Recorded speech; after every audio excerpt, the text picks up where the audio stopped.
started. And I think the rest of us are going to record each other. We may have phones. Oh, he is?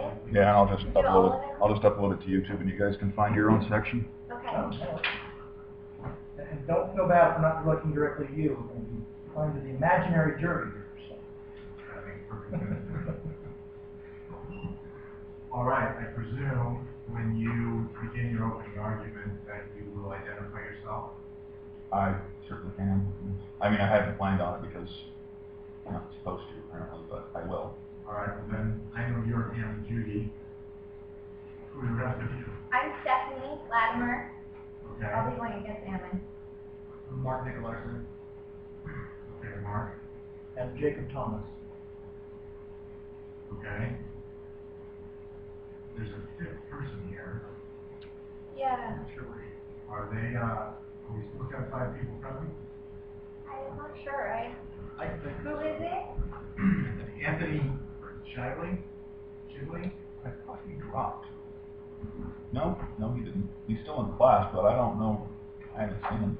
Well, I can go look for him after I'm done. you know, just let him know that he's in contempt. We're supposed to begin at 4:45, and if he doesn't show up in the next 60 seconds, without any authority whatsoever, Or I will repercussions. Yeah, that's right. All right, are you guys ready? Yes. Then proceed, counsel. Thank you, Your Honor.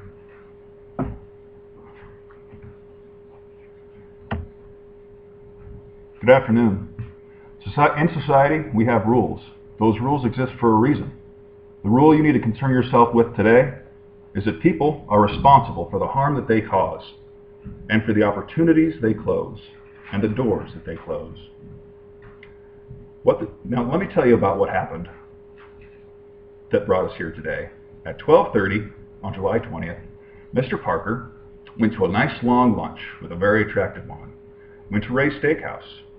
At that lunch, he had 2 strong alcoholic drinks. At 2 o'clock, he left the lunch, and as a showing of how distracted he was, he gave the valet 400% of his normal tip amount. A little after 2, Mr. Parker got into his car, started it, and pulled into the street. And at that time, Jackie, my client, was riding his motorcycle down 5th Street on his way to meet his girlfriend for an afternoon date. He found himself behind a slow-moving truck, and so he did what any normal person would do. He pulled around the truck and started going the normal rate of speed for that road. Jackie continued down 5th Street, and that is where Parker pulled out in his Cadillac.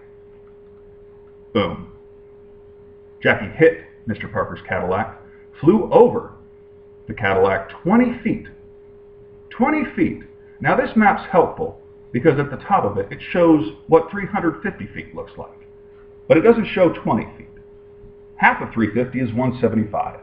Half again, 87. Half that's 43. Half again is 21 feet.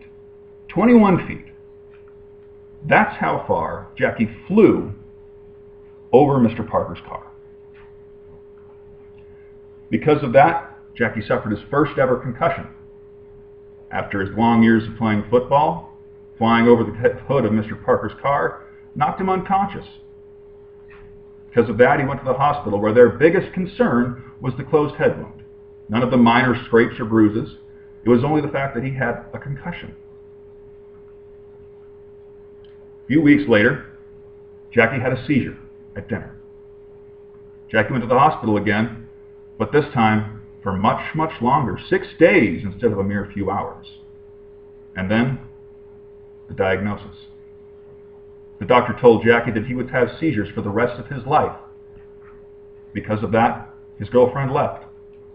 They were both very, very active people and enjoyed sports together. But because Jackie could never play a sport again, she left him. Jackie lost his scholarship. He can't play football ever again, and so the scholarships that he had are gone. Jackie's life is forever altered. For this, Objection, argumentative. Your Honor, the evidence will show that this is representative of what the defendant was drinking at lunch. Objection. Caution you. Yes. Thank you, Your Honor. Why we're suing today is because the evidence will show that Parker injured Jackie. There was no other precipitating event, and in all of Jackie's years of playing football, he never received a concussion. In fact, Jackie is lucky to be alive. Now, before we came to trial, several things had to be investigated. The actual speed that Jackie was going on Fifth Street's in dispute. But as I already showed you, there's no other way for Jackie to have landed only 20 feet and only have minor scrapes and bruises with a concussion if he had been going 50 miles an hour. And the evidence will show that Jackie was in fact wearing his helmet because there's no other reason for that helmet to be at the scene. Further, the evidence will show that the only reasonable cause for Jackie's seizures was the concussion on July 20th. Jackie's playing football after that was not the precipitating cause of Jackie's seizures. Drunk driving ruins lives. Jackie had a chance, but that door is closed. Jackie had a bright future. He was going to go to college on a football scholarship. He had a chance at the NFL, small though it may be. He had a chance, but that door is closed. He was a football star. He was a starting quarterback in junior year, in sophomore year. He had a shot, but that door is closed. He had a girlfriend. They spent time together, did activities together. Because of his seizures, that door is closed.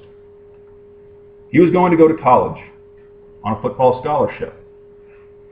And now he's struggling to get to college through a community college. That door is closed. He had a real shot. Jackie had a bright future. And because Mr. Parker pulled out that day, that door is closed. After the accident, more closed doors, more extra burdens. Jackie's had 4 grand mal seizures where he loses complete control of his body. He's had more absent seizures where he just leaves the room.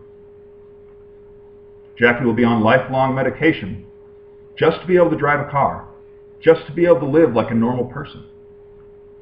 And worst of all, Jackie will never be able to play football again. His first love, his ticket to college.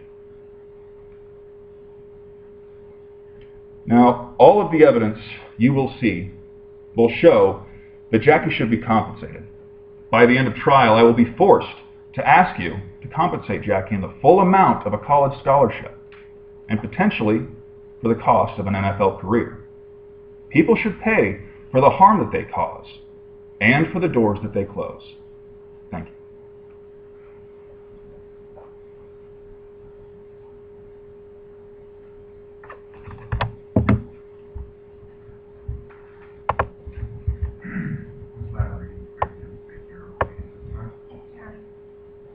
This one.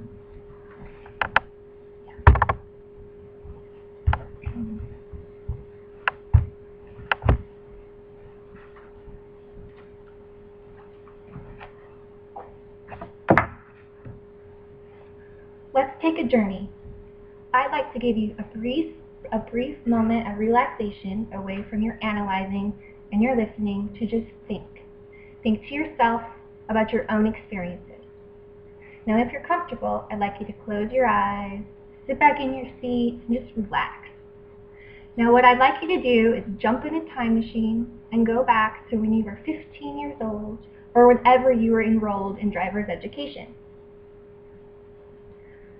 Now, while you're in driver's education, I want you to think silently about those standards that you learned about driving. And we all have some general knowledge about motorcycles. Maybe you have personal knowledge with motorcycles. I'd like you to think about those safety standards that you use when you are around or operating a motorcycle.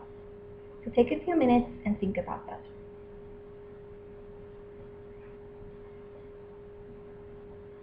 All right, come back. Let's take a look at this. Opposing counsel is correct. This is the map where the accident happened. Mr. Fulbright was driving down 5th Street. He moved lanes to pass a semi as Mr. Parker was coming out of Ray's, and they collided. Opposing counsel failed to mention, however, that there are several other important safety factors that need to be discussed and acknowledged. First of all, I would like to zoom in on Mr. Fulbright and his safety standards. I'm sure when you all had a moment to think about what you learned in driver's ed, you thought about speeding. Even 1 mile per hour over the speed limit is speeding. Well, Fulbright was driving 50 miles per hour in a 25 mile per hour zone. Wow, it's really fast. Also for motorcycles, wearing a helmet is rather important. Even though it may not be required by the law of our state, it is still an important safety precaution that needs to be taken. Fulbright was not wearing a helmet, and I can prove that I can prove through testimony that several people saw that he was not. I can also prove that his helmet was located away from the collision, not on his head. We also thought that an important safety standard is to have 2 hands on the wheels or 2 hands on the handlebars if you're driving a motorcycle. Well, I will prove that Fulbright was waving to a passenger, to a passerby on the sidewalk, right before the incident happened. I will also show you that Fulbright was distracted by fumes from a semi-truck, and he was trying to swerve around it to get out of the vision so that he could appropriately see and operate his motorcycle.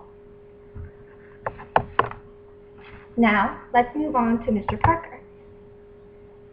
After Mr. Parker had lunch with a colleague at Ray's, he walks to his car. He opens the door to his vehicle and sits down. He puts the keys in the ignition and starts his vehicle. Then what does he do? Reaches over, clicks his seatbelt. His seatbelt's fastened. Next thing he does, he checks his mirrors. He looks both ways. His mirrors are clear. Seatbelt fastened, mirrors are clear.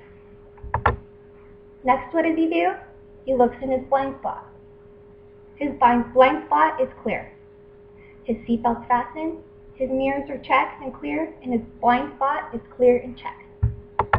So very easily, cautiously, and slowly, he pulls forward out of his parking spot. Objection argumentative. Your Honor, the evidence will show that this is a relevant fact and that he did, in fact, proceed very cautiously. I will overrule the objection, but as with Mr. Judy, I will caution you against being present as a state for the jury. Thank you. Even if Mr. Parker had had a drink at Ray's before he entered his vehicle, he was not drunk. I will prove to you that he did not have 2 drinks, as stated by opposing counsel. And even if he did have 1 drink, he still proceeded with all of the safety precautions and carefully as he got into his motor vehicle. I will also have testimony that proves that passerbys on the street noticed him walking to his car and said that they observed him not being too intoxicated. Then, boom. The motorcycle that Mr. Fulbright was driving zooms around the semi 50 miles per hour as he's waving to a passerby, trying to escape the fumes of the semi, and they collide. It was a tragedy, and there was nothing they could do. I will show to you that Mr. Parker did everything within his control to prevent it. So let's look at the timeline. July 20th is the accident, as we've already described. After the accident, Mr. Fulbright went to the hospital, where he was immediately released to go home with his parents. And then a few days later, he reported feeling much better. He didn't report any headaches or any problems for 6 weeks until he returned to practice on September 12th. Now, I want you all to understand that Mr. Fulbright is a quarterback, and although a quarterback can be large in size, He was blindsided at practice by a 250-pound defensive end and knocked him unconscious. That was a big hit. That's a big hit. And then later that night, he returned home, and at dinner with his parents, he had a grand mal seizure. Now, this is a very important fact that the plaintiff counsel forgot to tell you. This hit that occurred at practice really was the onset of all of his seizure problems. I will prove to you that doctors testified that there was no medical relationship between the July 20th accident and the September 12th incident in practice. I will prove to you that doctors said that July 20th was a minor, the injuries from July 20th were minor. I will also prove to you that what caused the trauma of the seizure on September 12th was getting hit at practice. Had nothing to do with the accident on July 20th.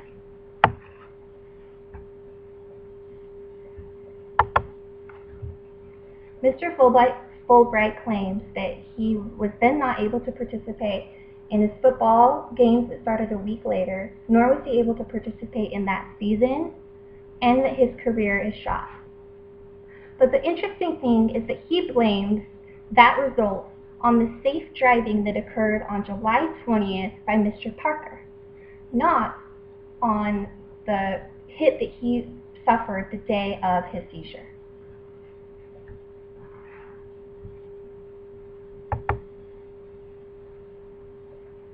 Again, I would like to remind you of all of the safe precautions that Mr. Parker took. Fulbright admits that motorcyclists must drive very carefully and be aware of vehicles, especially those pulling away from curbs. Mr. Parker is a safe driver. Mr. Fulbright is not. Mr. Parker clicked his seatbelt, he checked his mirrors, his blind spot was clear, and he drove safely. Mr. Fulbright did not drive safely. This is a tragedy, and the plaintiff cannot pursue his tragedy upon Mr. Fulbright for his safe driving because there was no wrongdoing. Now it's your turn to consider what Mr. Fulbright did, and whether buckling your seatbelt, checking your blind spot, checking your mirrors, and making sure that they are clear is safe enough driving. At the conclusion of this trial, I ask that you rule in the favor of defendant, Mr. Parker.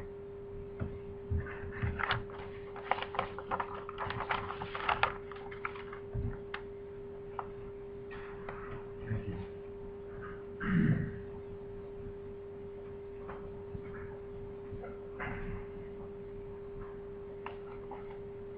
Give me just a few minutes. Yes. Counsel will go for the next. So I'm going to try to find Anthony.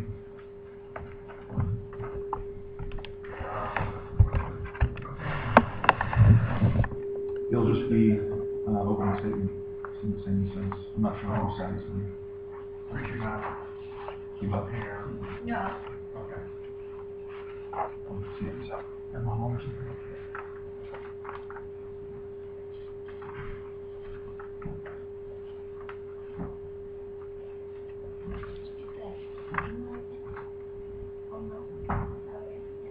Hooray. It works.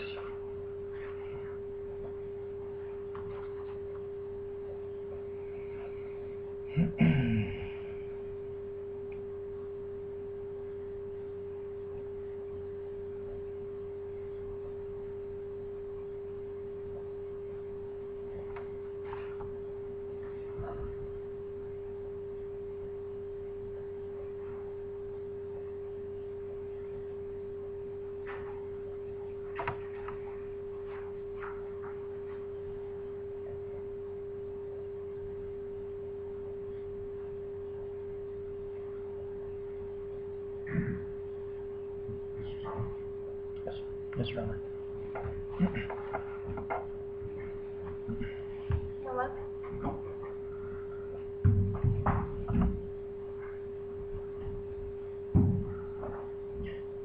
Your Honor, we have reached agreement to use exhibits in our openings. Ladies and gentlemen, it was a beautiful afternoon, July 20th, 2012. A little after 2, and Jackie Fulbright, a smart and athletic 16-year-old, had the day off from his job at a local summer camp for kids with muscular dystrophy. Jackie was making his way east on 5th to meet his girlfriend Jenny to spend the afternoon with her. He was on his prized Honda motorcycle, which he had bought the year before with a bit of money he'd received after his grandfather had passed away. As any experienced rider would, Jackie was being careful. Even though it was a hot day, Jackie was obeying his parents and had his helmet on. And despite already being a bit late for his date, he was keeping right with the flow of traffic. You know how it is on that road. Everyone tends to go about 30, 35, even though the limit is posted at 25. And Jackie was in the left lane, proceeding eastward up 5th.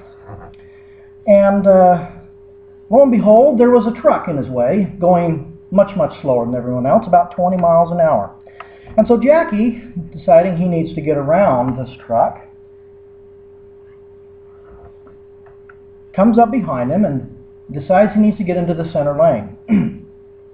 And he checks his mirrors, he checks for any oncoming traffic that he would need to share that lane with, and he eases into that center lane to pull around the truck.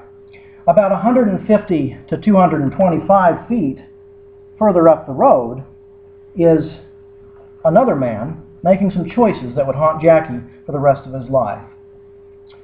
Jackie, proceeding in his right-of-way, was suddenly smashed out of this otherwise perfect afternoon as the defendant jerked his car out in front of Jackie's Honda without warning. The defendant swerved out so quickly that Jackie did not even have time to react. You can only imagine the horror he must have felt as his bike and body were thrown a car length ahead as soon as the left corner of the defendant's Cadillac, which he was driving, was jerked out in front of him. And the defendant smashes his car in front of Jackie, just like a bully sticking out his foot, tripping a poor little kid on the playground. Now, the defendant, meanwhile, had been enjoying an equally glorious afternoon. A married man, but no stranger to the ladies, he had invited the secretary of one of his business clients out to lunch. After a couple of hours and a couple of drinks, he realized he was going to be late for another appointment. As he rushed out, whether it was the booze in his blood or the ticking of his watch, he was so distracted that he handed the valet 2 5s instead of his customary 2 1s. He jumped into his fancy Cadillac and was only aware enough to see Jackie out of the corner of his eye as he pulled in front of him. You know, this story turns out pretty well for Defendant Parker. He got a new car, walked away without a scratch, and hey, even the cop tried to help him get to his appointment before he was too late. But you know, how after a bully trips a kid on the playground, that poor little kid can pick himself up to fight another day. But here Jackie's whole world had just been turned upside down. Like a metaphor for the rest of his life, Jackie's bike lay in a crumpled heap. He left the accident on a stretcher.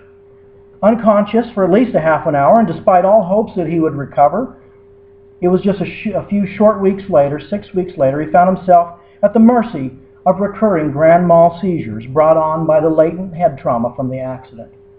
Now, these are the kind of seizures when you see a person where their eyes roll back in their head, their mouth, foam comes out of their mouth, they lose control of their bodily functions, they shake uncontrollably. It can last even minutes at a time.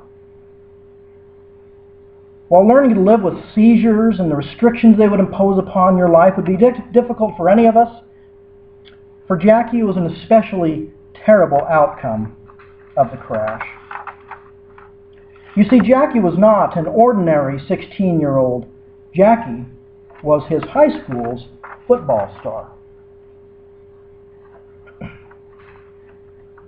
Jackie was one of the few of us who could dream about going pro and actually have a real shot. On July 20th, 2012, he had already had college scouts courting his favor, and he was on his way to his dreams. When in that one instant, when like that playground bully, the defendant stuck his caddy in front of Jackie, those dreams were destroyed, and the defendant took away from Jackie everything that was important to that young man. Let's talk about these seizures as the result of the head trauma for a moment. Jackie is on medication nowadays to control them, and while it helps, he has even recently finally been cleared to drive a car again, but he is still restricted from any sort of contact sport where he might hit his head, for fear that, of course, further damage might occur.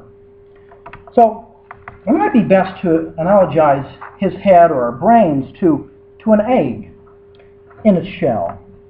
You know, you can crack an egg, right, without the egg actually coming out or actually oozing out. Your Honor, argumentative.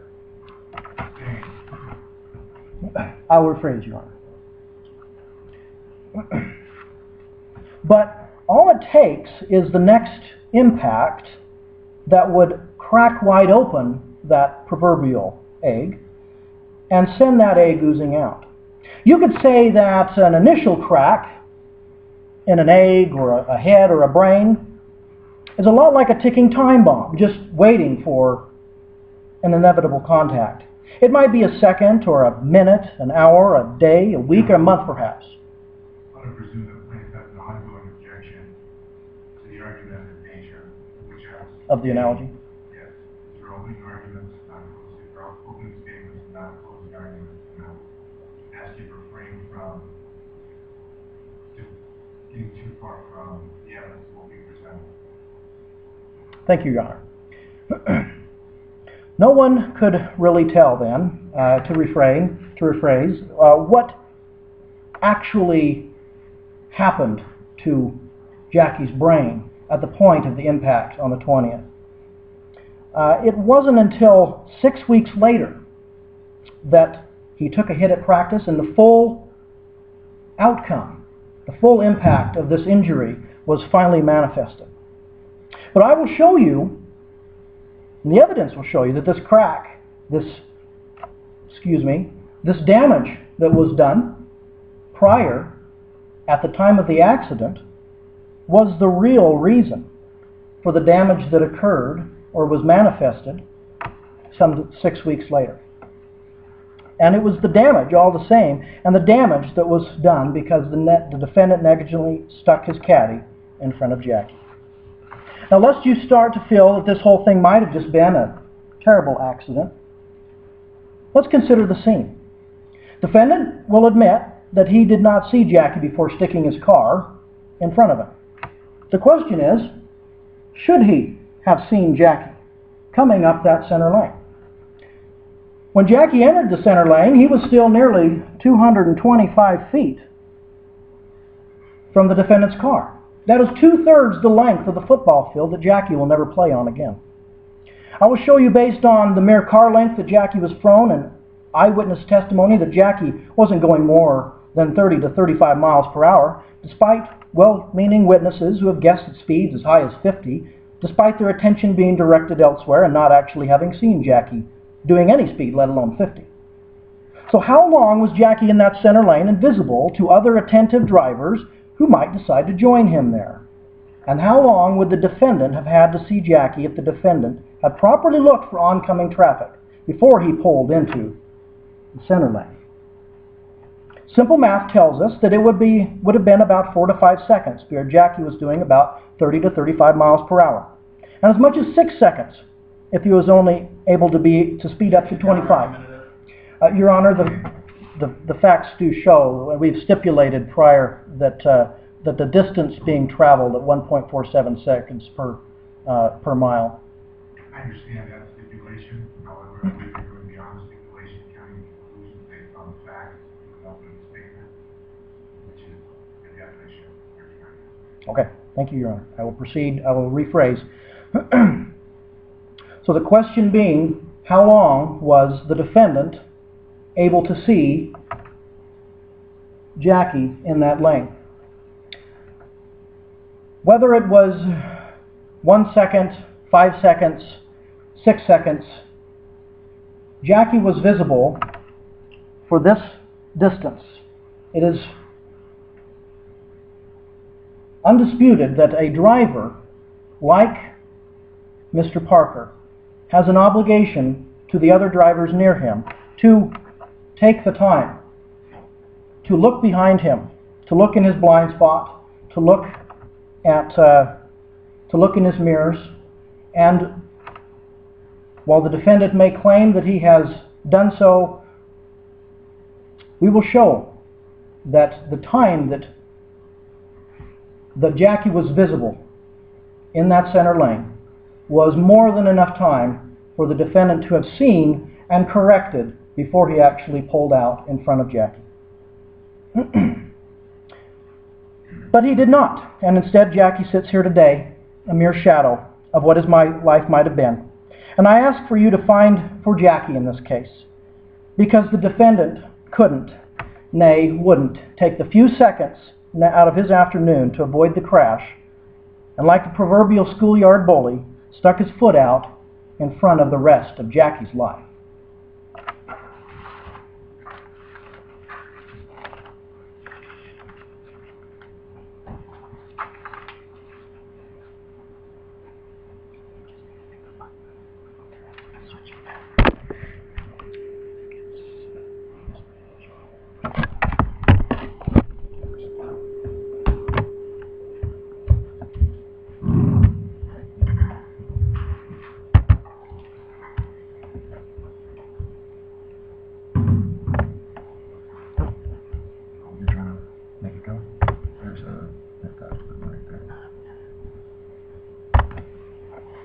Sorry about that.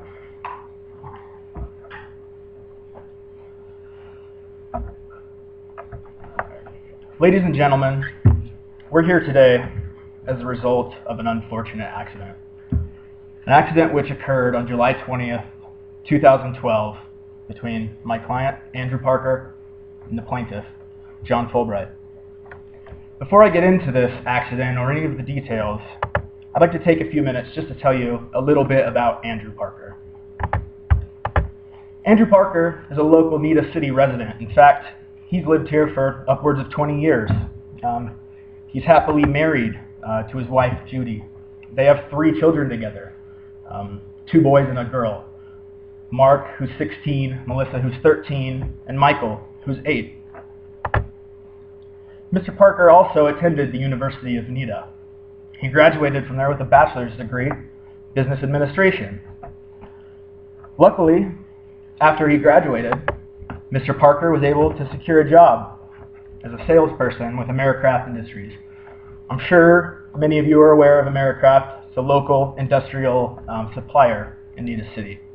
Anyway, Mr. Parker started working there as an entry-level salesperson, and through 18 years of hard work, loyalty, and dedication, he was able to work himself up to the sales manager for Americraft Industries. Part of his responsibilities as a sales manager are to oversee a national sales team of 20 people.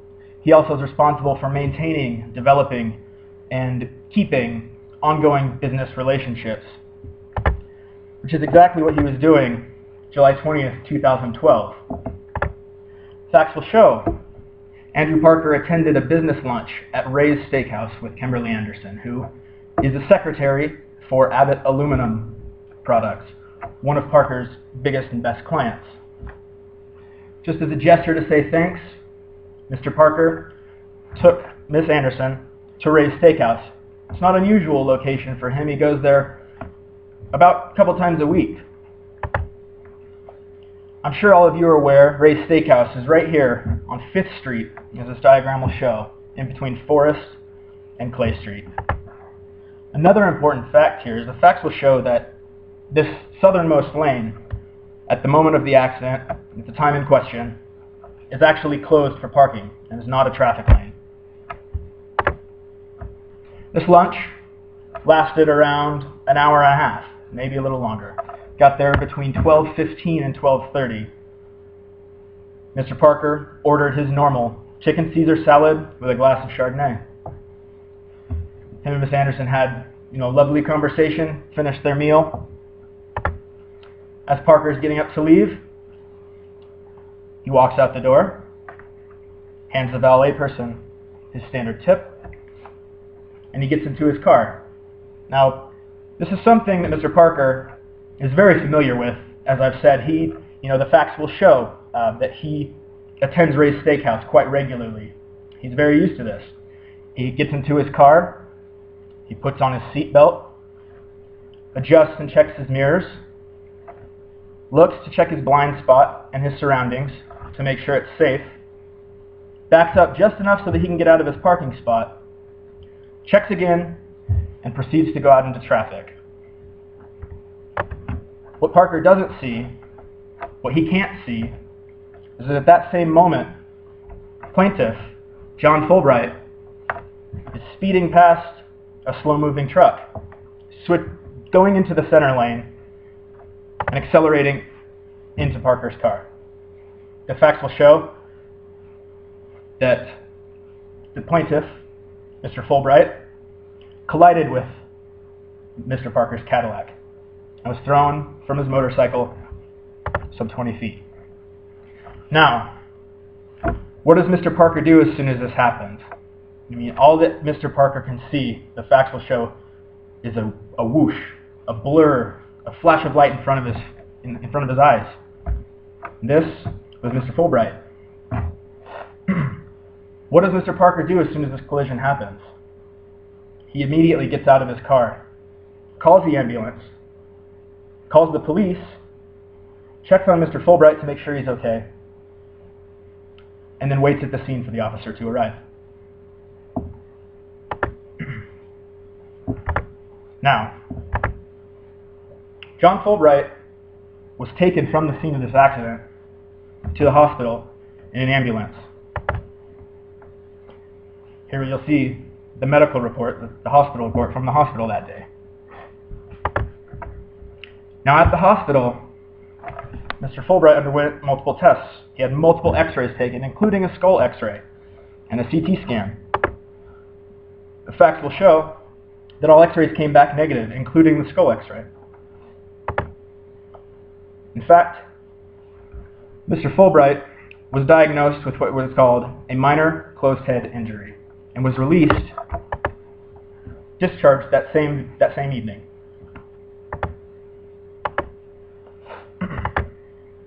Now, the plaintiff wants you to believe that this accident is a result of the defendant, Mr. Parker's careless driving, of his inattentiveness. Now, I will admit, there are a couple things that Andrew Parker really regrets about this. Looking back, he regrets a couple of things. First off, Mr. Parker's admitted to having a glass of Chardonnay at lunch. One glass of Chardonnay, which is usual for him with his chicken Caesar salad. However, I will prove to you that this was not the reason that Mr. Parker got into an accident. In fact, the facts will show that Officer O'Brien spoke with Mr. Parker at the scene of the accident, did not once suspect that he was in any way intoxicated, and he let him leave the scene. Now, Mr. Parker also, he did not see Mr. Fulbright coming.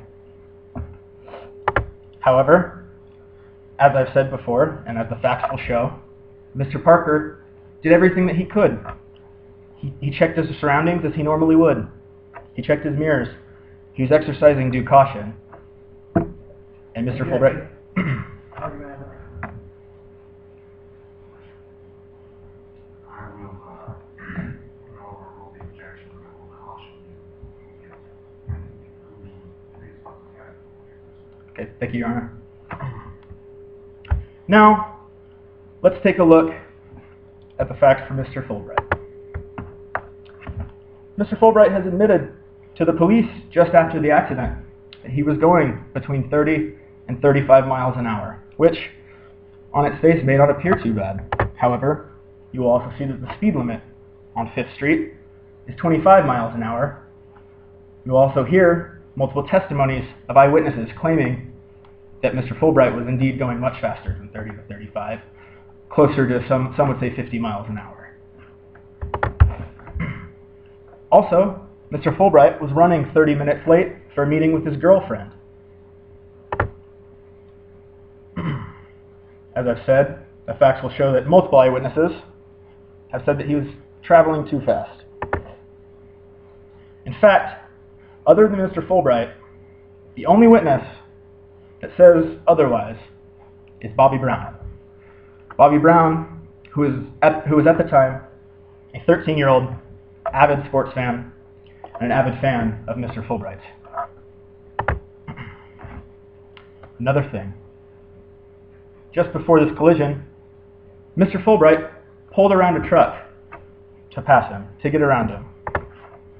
He accelerated through the right-hand lane, and this is when the collision occurred, or through the center lane, excuse me, and this is when the collision occurred. Now, as I've said, Mr. Fulbright was released from the hospital. You know, he only complained of minor headaches and said that he felt back to normal within a few days. He was continuing life as normal, going back to football practice until September 12, 2012. On this date, John Fulbright suffered a grand mal seizure. Now, this was a severe seizure. Mr. Fulbright was indeed unconscious and required to go to the hospital for an extended period of time. It is the plaintiff's contention that Mr. Fulbright's grand mal seizures, which he has later been diagnosed with epilepsy, were solely caused from this July 20th accident. However, the facts will show the amount of time between this accident and the September 12th date was 6 weeks. 6 full weeks where Mr. Fulbright felt normal, felt okay, went to school, went to football practice, didn't complain of anything. Facts will also show Mr. Fulbright was admitted to the hospital with a fever of over 101 degrees. As we said, the plaintiff said, I've said, John plays football at a high level. In fact, he was a really good football player. The facts will show that, he possibly could have had the chance to play in college. We'll never know. However, we'll also show that football is an inherently dangerous sport. There comes with it a great risk of head trauma, of head injuries. John Fulbright knowingly assumed these risks. Now, as I've said, he felt fine, returned to practice. Everything was normal. However, at practice, the same day as his first grand mal seizure, John Fulbright suffered a violent hit at football practice. Now, John Fulbright is a quarterback. As I'm sure you're aware, quarterback is a relatively protected position. Doesn't take too many hits normally. However, this hit was by a 250-pound defensive lineman. This is a very big person. And in fact, you will see, John Fulbright was forced to sit out the rest of this practice at his coach's discretion. He didn't go back to practice. The evidence will show, and you will hear testimony from a certified neurologist that these factors all point to several other triggers, possible triggers of Mr. Fulbright's epilepsy. It's now your job, ladies and gentlemen, to hear the facts, come to your conclusions, and let us know what you think. I just will leave you with this, that July 20th, 2012 was an unfortunate accident. A very unfortunate accident that led to tragedy. However, I would please ask you to find, in favor of our defendant, that he was not acting negligently at the time of this accident. Thank you.